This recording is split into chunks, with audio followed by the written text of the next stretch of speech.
Well, hello, grüezi, servus, und g'day once again. This is Tolley here. Tollescope is what you're watching. And this time we are going to delve into the head from above, which is a follow-up from the head from below. So please enjoy this one, and I'll catch up with you afterwards. Cheers. And so, head from above. Here we have Eggbert to start with again. Now I'm tilting him forward just so that you can see those directional and structure lines. Tilting forward with his nose there. Just shifting off to the side to make room for the drawing. And once again reiterating these structure lines. Halfway for the eyes, 1/3 for the bottom of the nose, 1/3 for the mouth. You can see there that the bottom of the nose is clearly against the face, so the tip of the nose comes forward from that. And the unusual thing when you're drawing this is that notion that the nose comes all the way over the top of the lip and the mouth.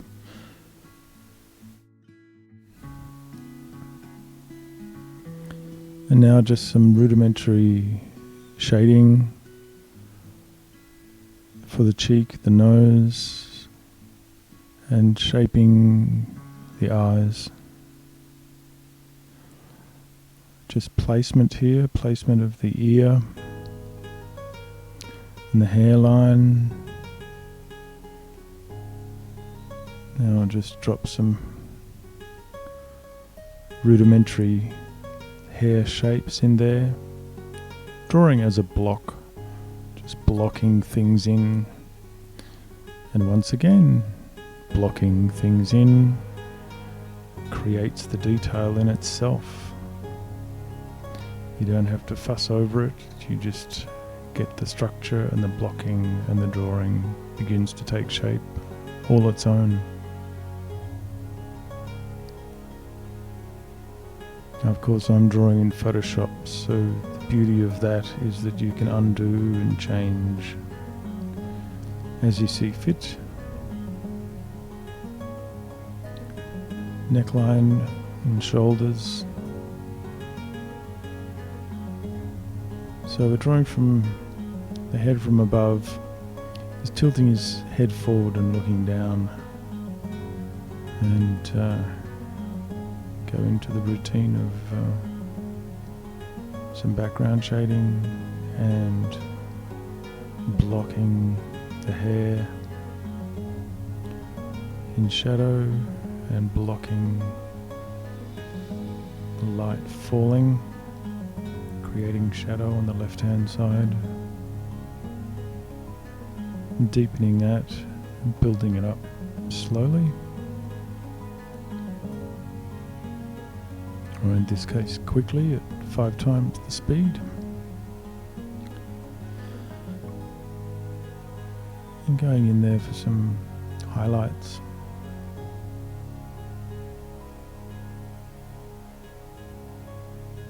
And some softer highlights. Don't want to go too harsh too quickly.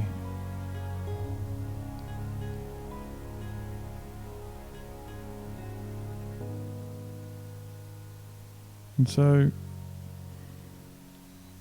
that was where I finished up with him, and looking at it I thought, well, it's not that dynamic. His head is in fact from above, drawn from above, but his shoulders aren't. He's standing facing us. And so I thought I'd change things up a bit on this one, and of course with Photoshop you can do that. And I thought that I'd redraw his shoulders to match the angle of his head. So the whole drawing would be from above, not just his head. Again, the beauty of Photoshop. I can take out the parts I want to redraw, and then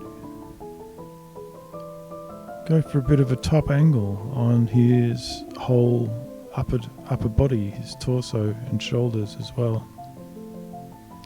Then even looking at this, I think he's a bit tight in the shoulders.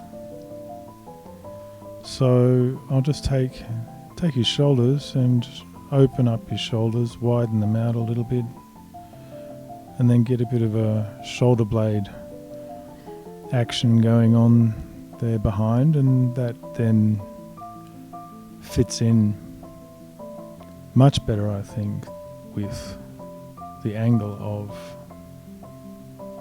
the drawing itself, the angle of his head. And so just knit that in with a bit of shadow around his arms, shoulders, a bit of backlight there highlighting, a bit more highlighting around the back of the head and the chin, and tightening up even further. Concept art is very much a matter of detail, and with these drawings I'm doing for you, they're drawings about structure, not so much about the full detail of the more finished concept art. So I sort of leave the structure lines in there for you.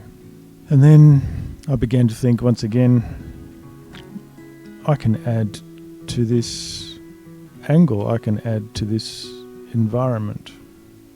The way I'll do that is to literally draw in a fan of perspective lines. Now going back to our basics, that would be on the x-axis, and then the intersection of these floorboards that I've turned the perspective lines into. These intersections that I'm drawing now, that one's a little dark, but these ones across here, they would be, in fact, the y-axis in a purely perspective drawing. So very much using the principles of perspective, X and Y, to add some detail to this. And it does very much start to pull it all together, the tone of the paper, and then the shading behind him really takes form. Now I'll just pull out the remnants of those perspective lines, those floorboard lines, and I should have actually done this as a layer for the structure, but I didn't in this case. I didn't realize I'd get so fascinated by this drawing. And so I go in there with the little lasso tool in Photoshop and do a bit of what's called a cleanup and pull out those structure lines. Had I done that on a different layer, then it would have been a lot simpler. So there you have it. There's Eggbert turned into a figure with a top angle, the head from above. Right you are, fertig, finished. I hope you liked that. If you do like these videos and you'd like to see more, then please subscribe, of course, leave a comment. I'll try and draw what you would like me to draw as well, so be sure to leave a comment, and I look forward to seeing you next time. Cheers, bye, tschüss.